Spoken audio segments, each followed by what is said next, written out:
Saudaraku, selamat pagi. Saya sangat senang menyapa saudara sekalian di hari baru ini. Dan semoga hari ini menjadi hari indah bagi kita semua.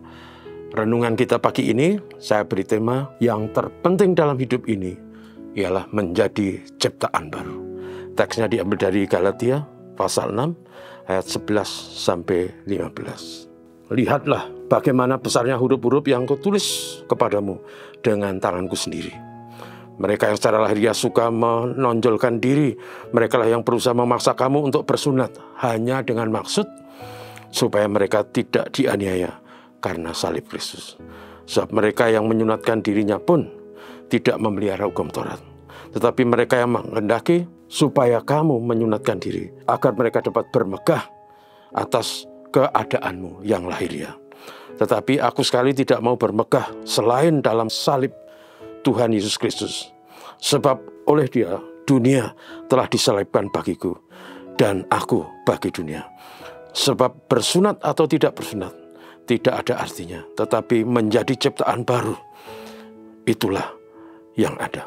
Saudaraku, sejak awal kekristenan, karena kekristenan itu dimulai dari lingkup orang-orang Yahudi, yang notabene orang Yahudi sangat taat kepada hukum Taurat. Salah satunya adalah sunat.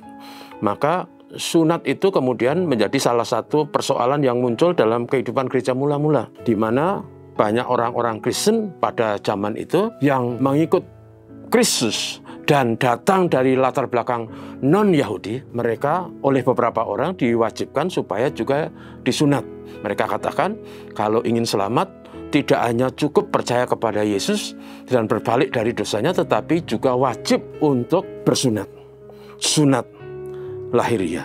Dan itu sebabnya teks yang kita baca tadi, Paulus menjelaskan bahwa dalam kekristenan itu, sunat dan tidak bersunat itu bukan masalah serius.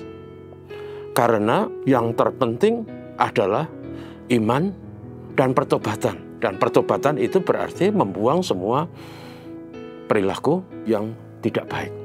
Karena itu saudaraku, yang paling penting yang dibicarakan Paulus dalam teks ini adalah menjadi ciptaan baru.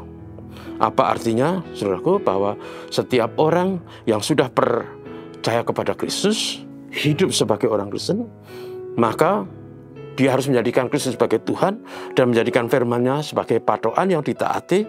Dan juga oleh karena salib Kristus, saudaraku, maka segala dosa kita diampuni. Tetapi juga orang beriman itu harus membuang semua hal yang tidak berkenan kepada Tuhan. Hal-hal yang bersifat duniawi, pikiran yang duniawi, tutur kata yang menyakitkan dan menyusahkan orang lain, yang mematikan semangat orang lain. Dan juga perbuatan atau perilaku-perilaku yang jahat, yang tidak berkenan kepada Tuhan. Itu yang harus dibuang. Nah, semua yang jahat yang harus dibuang itu digambarkan dengan sunat, saudaraku. Yaitu membuang bagian tubuh yang tidak berguna dan menjadi sarang kotoran yang membawa banyak penyakit. Saudaraku, karena itu dalam sudut pandang Alkitab itu dikatakan tadi bahwa sunat itu sebuah simbol yang menjelaskan tentang membuang perilaku tercela, pikiran, perkataan, perbuatan yang tercela. Dengan demikian, saudaraku, bukan sunat lahiriah dalam kehidupan Kristen yang paling penting, tetapi sunat hati. Artinya semua yang jahat, yang egois, yang diwarnai kecongkaan, keserakahan, dan perilaku-perilaku tercela, itu harus dibuang dari hati dan hidup kita. Dan karena itu, maka sunat itu sudah menggambarkan bahwa yang dimaksud sunat itu adalah sunat hati, di mana hati kita dibersihkan, dibuang semua hal-hal yang cela, yang berdosa, yang menyusahkan sesama, yang membuat orang lain merana karenanya. Itulah sunat hati.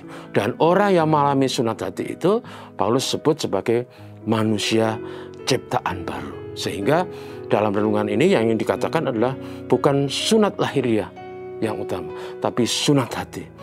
Sehingga orang yang mengalami sunat hati itulah dia menjadi ciptaan baru, menjadi ciptaan baru yang hidup sesuai dengan kehendak Allah, sesuai dengan tuntunan Roh Kudus, dan menyenangkan hati Tuhan. Itulah Saudaraku, mari kita buang semua pikiran, perkataan, dan laku yang tercela. Mari menjadi manusia baru dalam Kristus. Kita berdoa. Terpujilah namamu Bapa, terima kasih. Kami hari ini diberi hidup. Kami rindu hidup kami menjadi hidup yang berkenan kepadamu. Hidup yang menjadi berkat bagi sesama. Karena itu tolonglah kami supaya kami bisa mengendalikan hati dan mengoreksi diri. Sehingga semua yang tidak berkenan kepadamu, pikiran, perkataan, perbuatan kami yang jahat dibuang sesuai dengan firman-Mu pagi ini. Dan berkatilah kami semua hari ini dalam segala tugas tanggung jawab. Berkatilah anak-anak kami semua yang dalam hari-hari ini mereka harus menemukan tempat sekolah yang baru. Kasih Tuhan untuk mereka semua.